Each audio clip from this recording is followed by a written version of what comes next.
सहनाववतु सहनौ भुनक्तु सह वीर्यं करवावहै तेजस्विनावधीतमस्तु मा विद्विषावहै। ॐ शान्ति शान्ति शान्तिः। सदाशिवसमारम्भां शङ्कराचार्यमध्यमाम् अस्मदाचार्यपर्यन्तां वन्दे गुरुपरम्पराम्। रामो राजमणिः सदा विजयते रामं रमेशं भजे रामेणाभिहता निशाचरचमू रामाय तस्मै नमः। रामान्नास्ति परायणं परतरं रामस्य दासोऽस्म्यहम्। रामे चित्तलयः सदा भवतु मे भो राम मामुद्धर। समस्तजनकल्याणे निरतं करुणामयं नमामि चिन्मयं देवं सद्गुरुं ब्रह्मविद्वरं सद्गुरुं ब्रह्मविद्वरम्। Hari Om. We have been seeing the text Atma Bodha, which is said to be a text of concepts of Advaita Vedanta. And this text is so deep that on every verse there can be a very long elaboration. Rather, there are some verses in Atma Bodha where many texts have been written on one particular verse.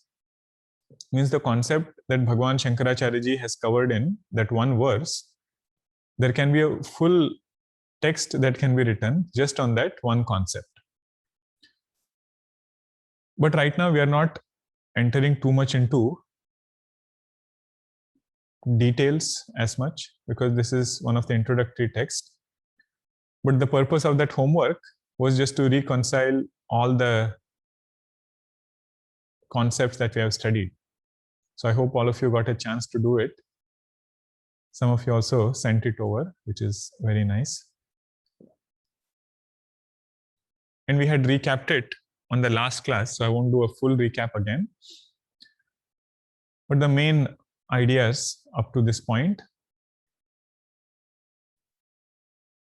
Bhagwan says, the absolute way to be fearless is to know yourself as the non-dual truth. Keeping that goal in mind, everything else is explained. All sadhanas are given, all different restrictions, tapa, whatever we do in our life, it's a culmination of all of that should ideally be in this understanding.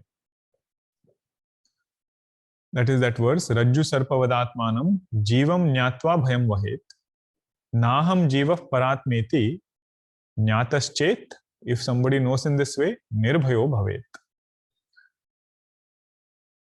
When we start our Vedantic sadhana, Vedantic Shravanam, this seems like first of all, it might seem like a very esoteric concept. Oh, it is something great, it is very good. But later on, gradually we start realizing, oh, it is talking about me. It is not saying that somebody is infinite. It is saying I am infinite. So gradually, that same thought which was there, same idea which I appreciated before, I feel it is coming closer to me. And with sufficient mananam and nididhyasanam, this idea should become stronger and stronger. Initially, it would come like a small wave. But sometimes when the waves are in full force, when they have gotten sufficient momentum, we say that wave can even break a rock. Break a rock meaning what? In this particular case, whatever situations we face in life, this knowledge should be available to me. More effort I put to study, and when things are quiet, when I actually need this knowledge, this knowledge should be available to me. During the state of ignorance, one thinks of themselves to be a finite entity. Means I think of myself as limited by this body, limited by this mind, and all my transactions are only from that standpoint. And Vedanta says, this is what we have to inquire. Are you really finite or are you infinite? That ahankara, which keeps saying I, in the whole world you can boil down to this ahankara. When you wake up, that is when we perceive the world. When ahankara goes away, world also goes away. True for any person, any animal, you take any other creature, jiva. Only when ahankara is there, world is experienced. That's a different discussion. I don't want to go into that discussion right now. But the point is how important it is to inquire into this ahankara, whom I have taken so much for granted. I assume that this individuality is my only identity. Vedanta says, question that identity. And right when you question, right there where you are seeing this ahankara, there alone is this infinite Brahma that you are. Means I don't have to go and gain this absolute bliss or consciousness or Atma. Atma I already am, but in that I have included erroneous things in myself. Ahankara is the main erroneous entity that I have included in myself. Then comes the body, the sense organs, the world outside. World outside I don't include in myself, but I say it is mine. I don't say I am the car, but I say it is my car. Body is also like that. Body is also seen by me, but I say this is my body. That is what Vedanta says we have to keep inquiring about.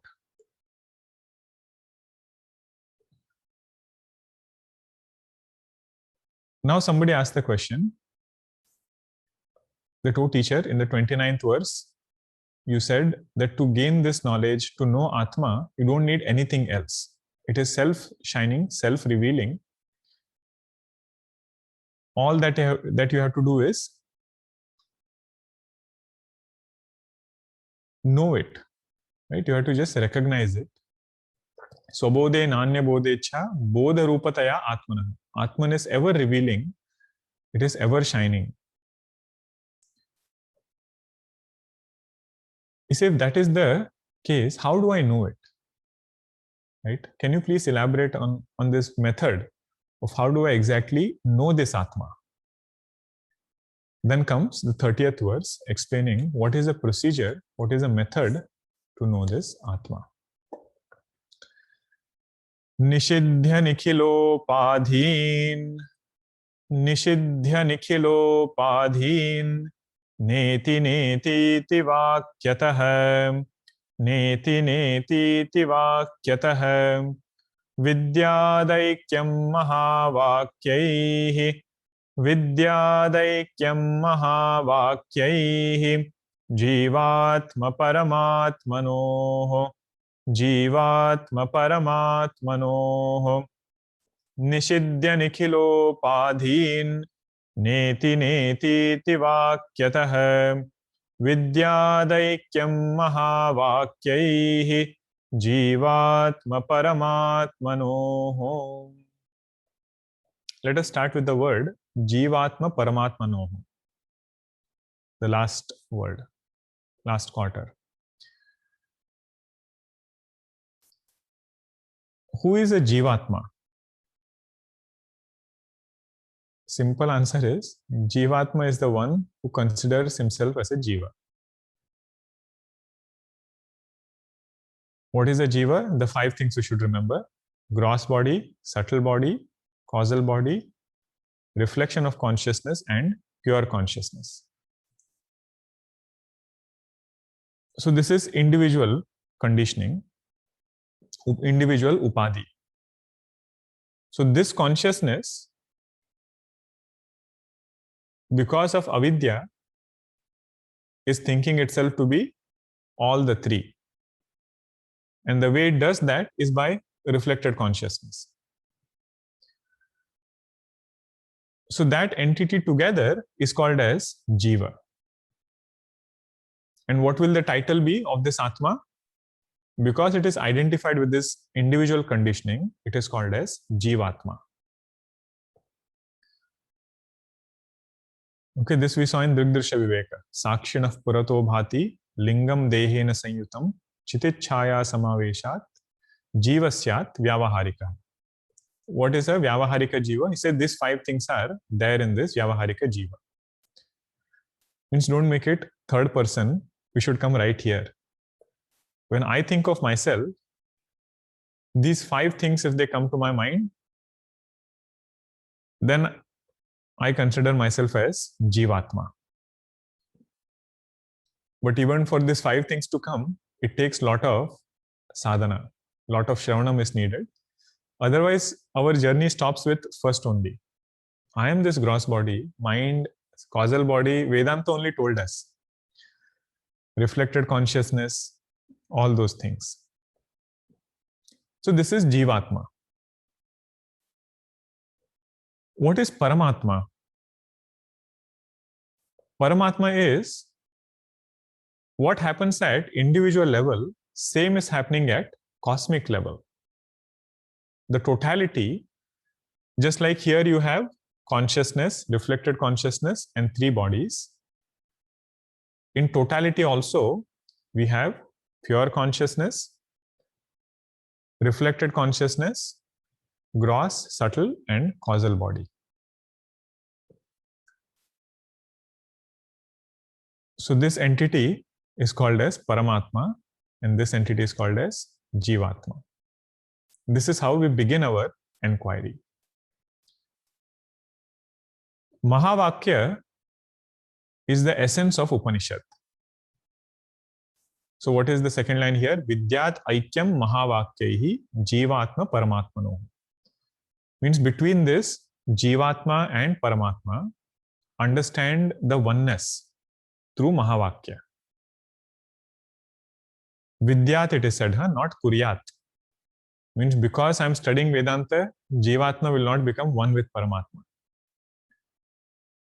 It is already one, but I am thinking it to be different. Vidyat aikyam mahavakyaihi jivatma paramatmanoh. See, how is it one? What is Mahavakya trying to say over here? Mahavakya is an infinitude revealing statement. Means it will reveal what is the nature of this truth and what is my nature. Akhandartha Bodhaka Vakya it is called. What is my understanding right now? Khanda Khanda. I think I am one, world is different, Bhagwan is somewhere else, another Jiva is different. That is my Khandartha, right? I have understood this whole creation, including myself, to be of different parts. Vedanta will say that all this is nothing but that consciousness. Akhanda Artha Bodhaka Vakya it is. There are several Mahavakyas, but there are 4 Mahavakyas which are very well known. Out of those 4, Tattvamasi is the main Mahavakya, which is very popular because Chandogya Upanishad has one entire chapter elaborating about Tattvamasi Mahavakya. And it becomes very easy for us to understand how Mahavakya works through Tattvamasi. Or Swamiji used to say, entire Vedanta is standing on these three words: Tat, Tvam, and Asi. Means whatever things that we are doing, everything that we are discussing, all of it should lead back to Mahavakya, which will reveal that infinitude. So Tat Pada is referring to Paramatma, and Tvam Pada is referring to Jivatma. You see, those two are not two different things, they are the same. That Tat is this Tvam. So teacher is telling the student, Tat Paramatma Tvam Asi. That absolute truth you are. Now the student definitely should have questions. Say, how can the drop be the ocean? Say, drop is so small, you cannot surf on that drop, neither can you quench thirst with that drop. Neither can you have rains with that one drop.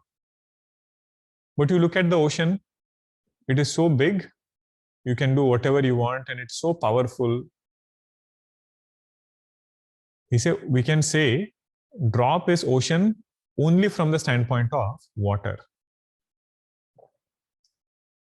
Even if that drop feels that I am this limited drop, holding on to its name and form of being that shape, kind of oval shape, if I hold on to it even a little bit, that drop cannot say, I am the ocean. As a drop with that conditioning, it has to say, I am the part of that ocean. Rather than trying to be on my own, if I merge myself with that ocean, then I can be happy. Ocean's strength will come to me. So with these conditionings, if Jiva can merge itself with Paramatma, which we otherwise call as devotion, see, that itself will give a lot of strength. But what Aikyam Vedanta is pointing out is from that water standpoint. You say you had 5 things here for Paramatma, 5 things for Jivatma, right?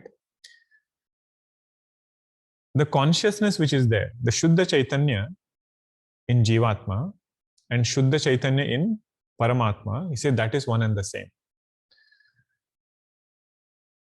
Now, what about the conditionings? We say those conditionings are only an appearance.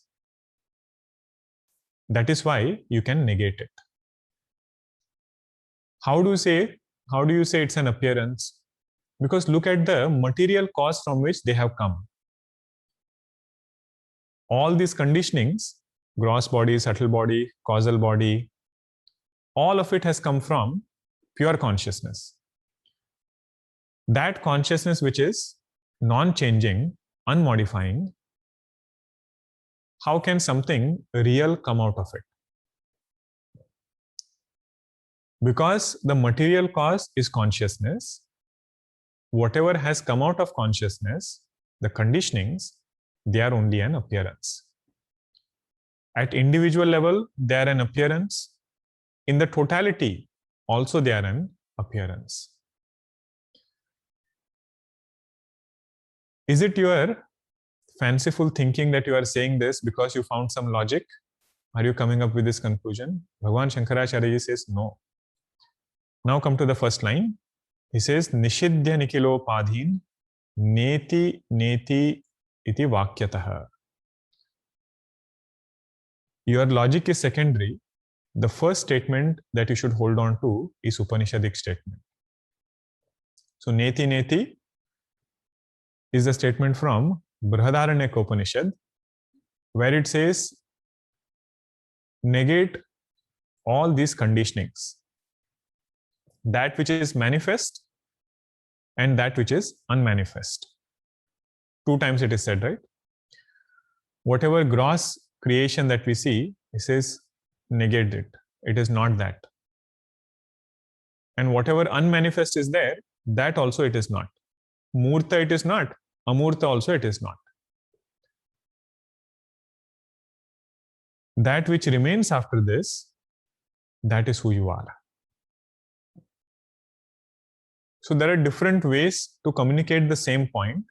Either you negate it individually first and then negate it over here, or you merge everything together and then negate all of it together. All upadhis you negate together, not Atma. Huh? Atma you keep, and everything else understand it to be an appearance in yourself. But actually speaking, negating the world around, negating some distant loka, everything is very easy. What is most difficult to negate is that place where we have ragadvesha. That person towards whom we have ragadvesha. There, if we are able to intellectually apply this conviction, because remember, nisheda does not mean non-perception or destruction. Nisheda means to understand the nature of substratum, by which we know that whatever is appearing is not absolutely real. So first we should start with this ahankara, this body, and then the world around. Nishidya nikhila upadhi. Nikhila upadhi. Don't leave out any upadhi, and in particular, don't leave out mind. Raman Maharshi says that if somebody is able to do this, then it is a very direct path for him. Do what? Inquire into the nature of mind.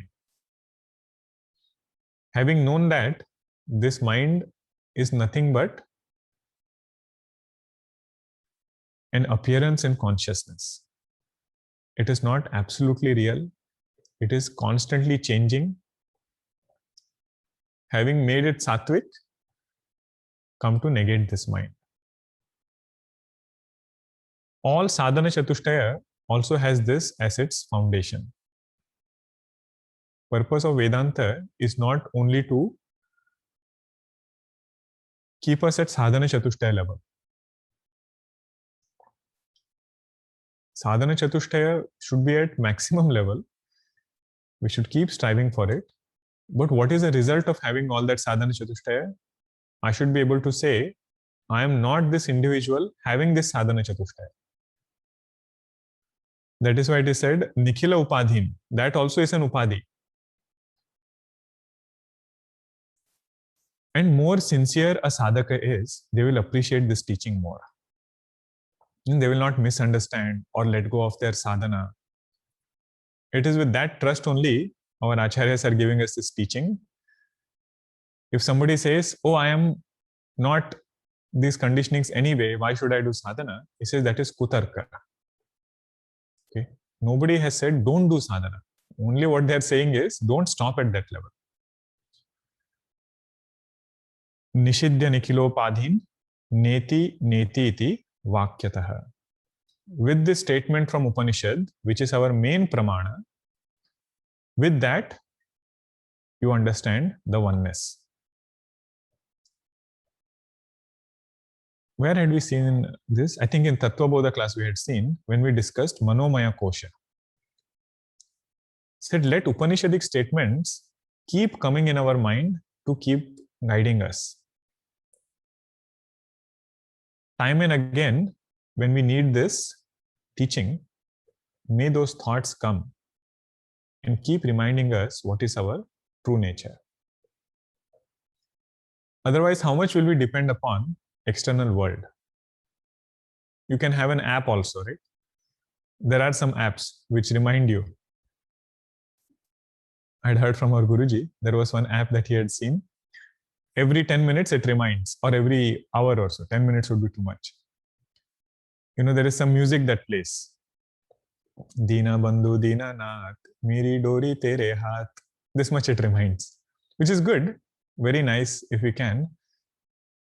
remind ourselves, but true reminder of a sadhaka comes from the mind.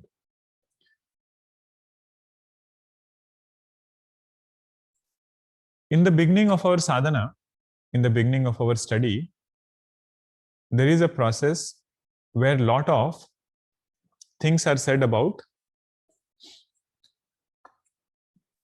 tuning the conditionings, right? And that is a process that keeps going on. That process is called as adhyaropa. Means because you already had some shortcoming, according to the shortcoming that we had, according to the type of personality we had, we were given certain solutions, which otherwise we call as sadhana and other things. Just like, if you have dirt on the cloth, first you have to apply something else, soap or something. That process is called as adhyaropa. But having taken out, scrubbed it sufficiently, both should go away. Dirt also should go away, and soap also should go away. The process of removing both of it is called as apavada. So this verse is that apavada verse. Means nishidhya nikhilopadhin. All upadhis which are there, it says that you understand it to be an appearance. We cannot do justice to sadhana if we start with this understanding that it's an appearance. Then what is your sorrow coming from that upadhi? You say that is satyam. That statement you cannot make.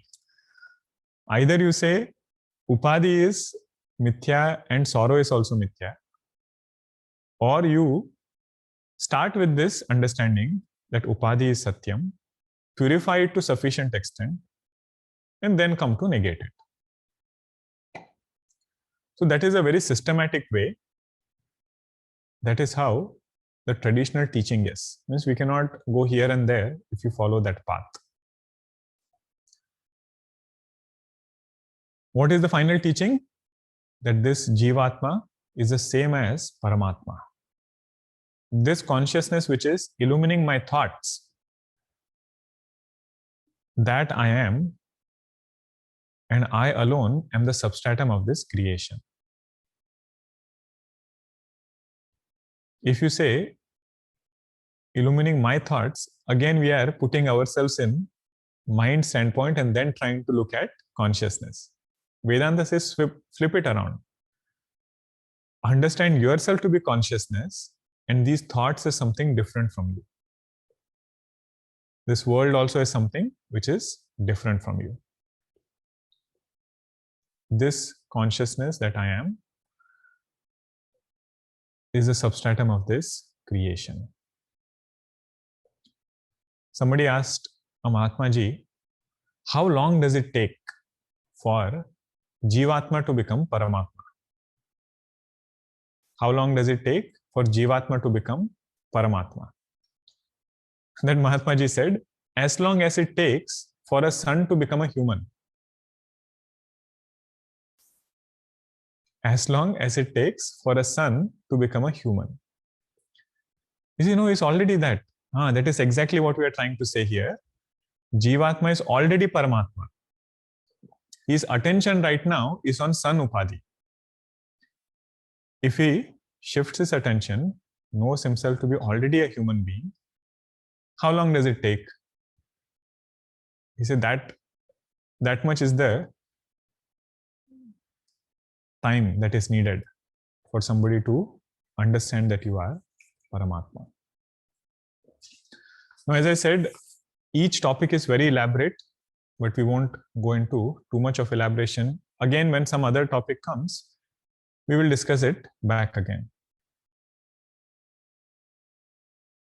The main point over here was how to understand this Mahavakya, so that sometimes later when we study a text which has this topic, that we will elaborate there. Now somebody asks a question, what if I don't negate this Anatma? Why are you so insistent that Nishidhya Nikhilo Padhin? You should negate not a few conditionings, but all conditionings. What will happen if I don't do that?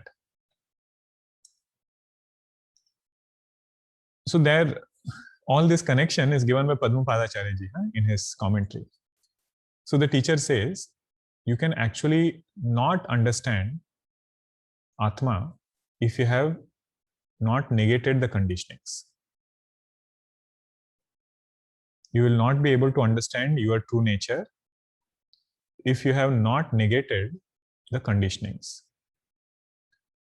Means your knowledge will be erroneous. Just like if you are seeing a snake over there, even if somebody tells you that it's a rope,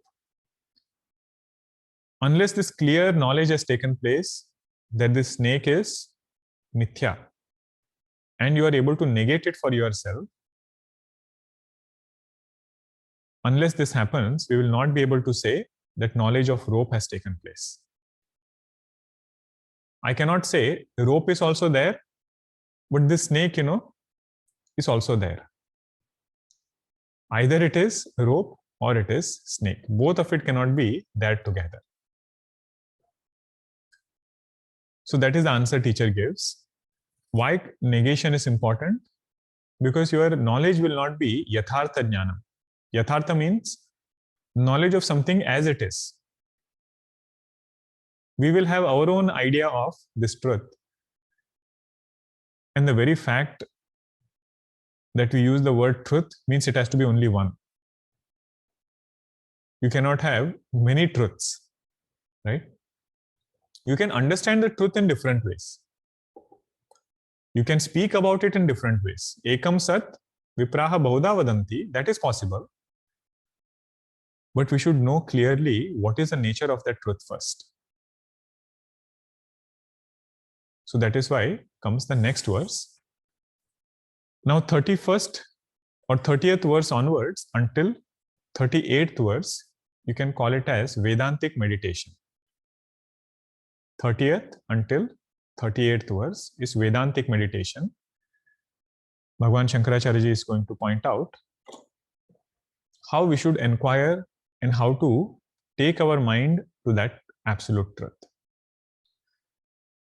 Avidyakam shariradi, avidyakam shariradi, drishyam budbudavat ksharam, drishyam budbudavat ksharam, etadvilakshanam vidyat, etadvilakshanam vidyat, aham brahmeti nirmalam, aham brahmeti nirmalam, avidyakam shariradi, drishyam budbudavat ksharam, etadvilakshanam vidyat, aham brahmeti nirmalam. How should you inquire into your true nature? So first is understand this sharira to be avidyaka. Avidyaka means a product of ignorance. Now, you see the discussion we had in Tattva Bodha is so helpful over here. When we discussed about Annamaya Kosha, we saw different levels of cause of this body. Immediate cause we see is food. A level above that is Panchamahabhuta, 5 elements. Level above that is karma. But level above that is avidya. So here Bhagwan Shankaracharya ji is pointing out to the absolute cause of this body. And he expects that we remember, right? And we are able to understand it for ourselves. That avidyakam shariradi. Adi means everything else you include. Indriyas, mind, everything else. Why do you say it is avidyaka? We say because everything is drishyam. It is seen, it becomes known to me. So it cannot be me. Whatever is seen has to be different from me. It is not me. He says, this is how this body is, and this is how this entire creation is. Can you give an example? He says, yes. Budbudavat ksharam. Budbudavat means like bubbles. It is there at some time and it goes away at some time. Ksharam, constantly perishing. That is how the nature of this world is. Since having known that, make sure that we are putting our effort in the right direction. Perishable thing, no matter how hard you try to hold on to it, its very nature is such that it's not going to stay. So why put forth all effort only in holding to a perishable thing? On the other hand, what choice do I have? He says there is something which is completely opposite to this world, the nature of this world. Etad vilakshanam. Vilakshanam viparita lakshanam. That which is having opposite nature, that you should know. Etad vilakshanam vidyat aham brahmeti nirmalam. That Chaitanya Swarupa, Brahma, that I am, this you should understand. Now in this verse, Hetu is also given. The cause is also given. Hetu means reason. Because everything is drishya, it cannot be me. And where is this everything coming from? Because of avidya. Avidyakam shariradi. And what is their nature? It is constantly perishing away. Drishyam budbudavat ksharam. But what is my nature? Why is it viparita? Now you see the example, how beautiful it is. Bubbles are there. It constantly is coming and going away. You are seeing it at one moment, but next moment it is gone. But Atma, on the other hand, is Nitya. Atma means I, right? I am eternal. I am not subject to coming and going.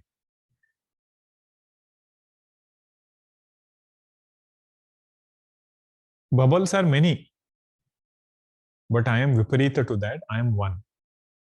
Atma is one. Conditionings can be many. There can be so many impurities and everything which are there in those bubbles. But Atma is that which is Nirmalam. Bubble is an example, huh? It is not the actual thing that we want to show. What is the Mala over here? In this particular verse, what is the Mala? Given the context of what we just discussed in the previous verse, if you are having the Q&A, you can type. What do you think is the Mala?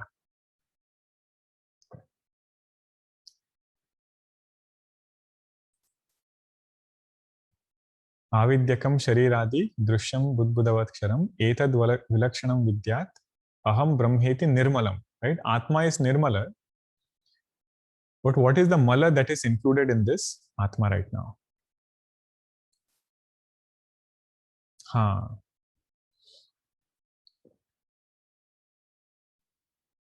All good answers. Most of you have said it is conditioning. That is my first mala. If you want to go a step before, it is avidya.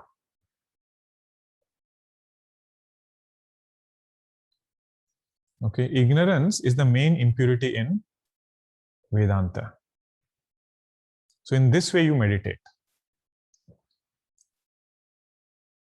And our Padmapadacharya ji adds a few more words after that. What he says is, if you meditate in this way, you will become Krutakritya. It's a challenge to all sadhakas. Find one thing, having done which, you will become absolutely content. Absolutely, huh? Rather, you will reach absolute contentment. Find one thing in this world. So I've been trying from so long. Anything that I do, it gives some contentment, but later again I have to go and do it, over and over again. Or even while I am experiencing that contentment, there is so much of other things which are included. He says this is not like that. It is absolute Krutakrityata. know yourself to be free from conditionings and try to stay in that understanding more and more. This is what we otherwise call as Jnana Nishtha. Right? What purpose of Jnana Nishtha? That is highlighted over here. He says that purpose is nothing but Kritakrutyata. Means your life should become fulfilled. It is not for giving a talk, not for spreading, anything. He says you become Kritakritya. That itself is the first benefit of this knowledge. This is what makes a student as Mukhya Shrota and Mukhya Vakta. This we were discussing in our Bhagavatam. Parikshit Maharaj is the Mukhya Shrota and Shukdev ji is Mukhya Vakta. But what makes them have this title? Mukhya means the primary listener, primary speaker, because their goal is this, that I have to understand the nature of this truth. That is what I want the student also to understand.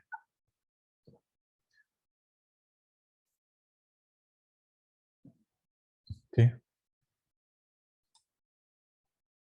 So now Bhagwan is giving some indicators of how we can think about this knowledge in a more precise way. Okay, next 5 verses within this Vedantic meditation only, 32nd verse to 36th verse, we will mention about more precise ways of inquiring into this truth. That we will see next time. Om Purnamadah Purnamidam Purnat Purnamudachyate Purnasya Purnamadaya Purnameva Vashishyate. Om Shanti Shanti Shanti. Harihi Om Shri Gurubhyo Namaha. Harihi Om. Harihi Om. So if there are any questions, you can type in.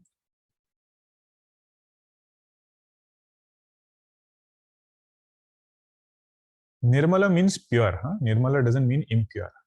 Atma is Nirmala. Mala means impurity. Nirmala means that which doesn't have impurity. Nirgataha malam yasmat. Right? From which impurities have gone away. That is called as Nirmala. But for Atma, it is not going away. It was not there to begin with. Okay. All right, I see. Because there were a lot of answers to the chat, I have to scroll through them.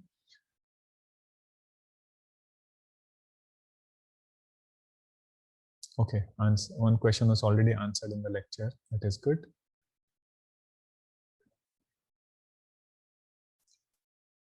Can you explain why something real cannot come out of something unchanging? Right. Whenever something has to become a cause for something, that means that cause has to undergo modification.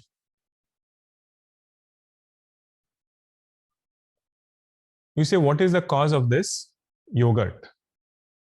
Say, milk was the cause of that yogurt. So if milk is the cause, and I'm seeing yogurt right now, which is different from it, so that milk has to undergo some modification because of which it has become the yogurt right now.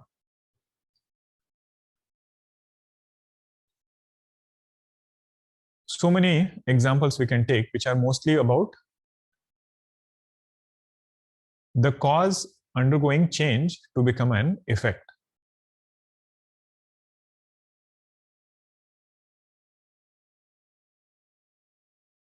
But there are some examples where there is a cause, but that cause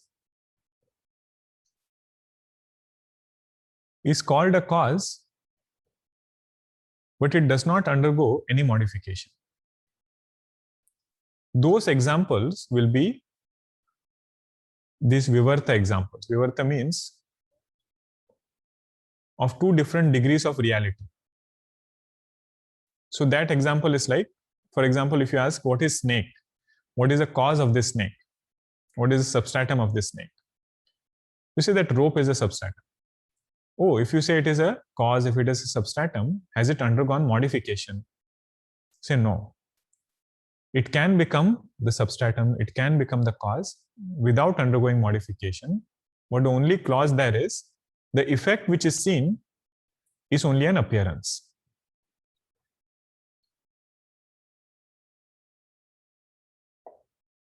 Okay. So how do you arrive at this point for Atma? He says nature of Atma is such that it is unchanging. It cannot undergo modification. How did you come to this point? He says Upanishads. That is why we need pramana. What is nature of Atma? We cannot arrive at through our intellection. Having held on to that nature of Atma, then you apply logic to understand how this creation will be only an appearance. Okay, so I hope some insight we got into this. That if cause is there in general, that cause has to undergo modification. But nature of Atma is such that it is not undergoing any modification, it is unchanging. And if such a thing has to become a cause, it has to be only vivarta. Okay, this word also you can note. Vivarta means appearing to be different without actually undergoing modification. And now comes another important point, if you are with me so far. In any vivarta drishtanta, there are no two things. One thing only appears as two.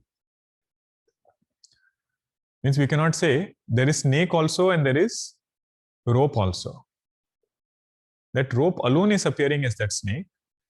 In the same way, Atma alone is appearing as this creation. See, but it looks so different. Nature of this world is so different. It is Budbudhavat Ksharam. See, yes, that is what we call as Maya. That which makes it appear as it is not. This is Achintya Shakti. We should not spend too much time trying to inquire into Maya, because intellect itself is product of Maya. This is just come out of it, hold on to this truth, hold on to Shastra. The path is very straightforward.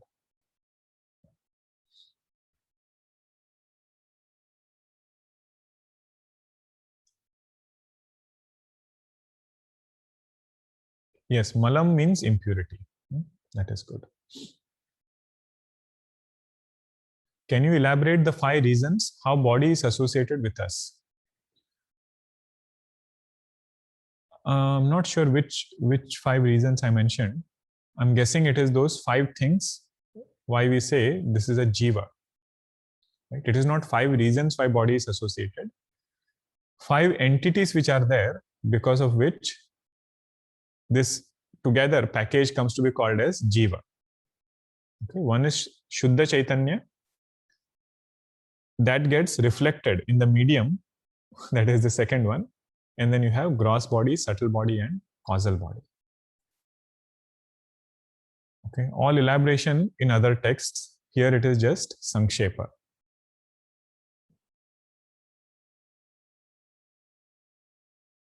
When you mentioned sun and human, it is S-O-N, sun, right? Not S-U-N. Yes, it is S-O-N, not S-U-N. How much time does it take for a sun to become a human being? He is the same. It is just a matter of shifting identity.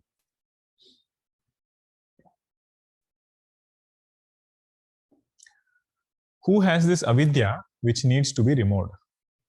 Is that ahankara?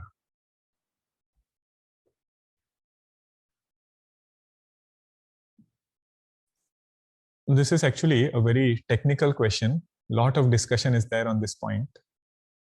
What is the locus of avidya? There are 2 different point of views over here. I will try to keep it as minimum as possible so that we don't go here and there. One's opinion is that locus of ignorance is jiva. You say, how can Brahma be ignorant? Brahma doesn't have any mala, right? We just saw it is nirmala. So how can you put this ignorance in Brahma? Other school of thought is locus of ignorance is Brahma. What is their understanding? Why do they say this? This entire creation has dependent reality. Jiva itself has dependent reality. Jiva is product of avidya. How can you say avidya is located or has jiva as its locus?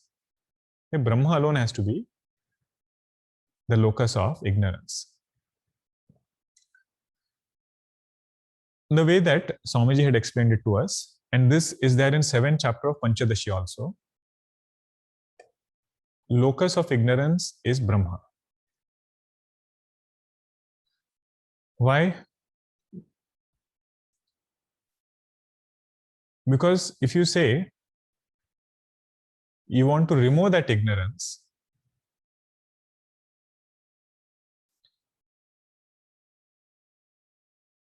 then that person who is removing that ignorance, right, should be liberated. Then that person should gain the benefit of that ignorance going away. You say Jiva by itself is product of ignorance. So if you say, if Jiva says, I am not this conditioning or I don't have ignorance. So what is the locus in which it is arriving at, right? You removed all its conditioning, that is fine. Where have you arrived at finally? You say that final point at which you arrive should be Brahma, right? Because Jiva itself has Brahma as its locus. So avidya also will have Brahma alone as its locus.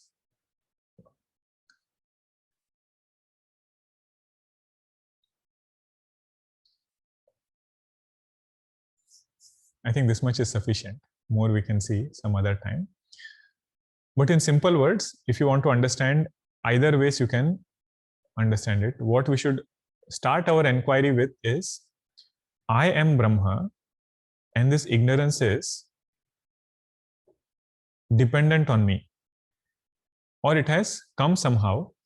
All I have to do is just understand my true nature. Means don't start with any other identity that I am some person and now I will start my journey towards that truth. Start with that understanding, and because you have Shastra as Pramana, you don't have to worry too much, right? You say, I am Brahma, and this ignorance has come, knowledge will remove it away. Okay. And this Tattva Bodha also we saw, right? Brahmashraya Maya Asti. Maya is ignorance, not Jivashraya Maya Asti. We didn't see it yet. Next class we will see it. Tattva Bodha. When creation process is described, we say Brahmashraya Maya. So Brahma alone is the locus of ignorance. Okay.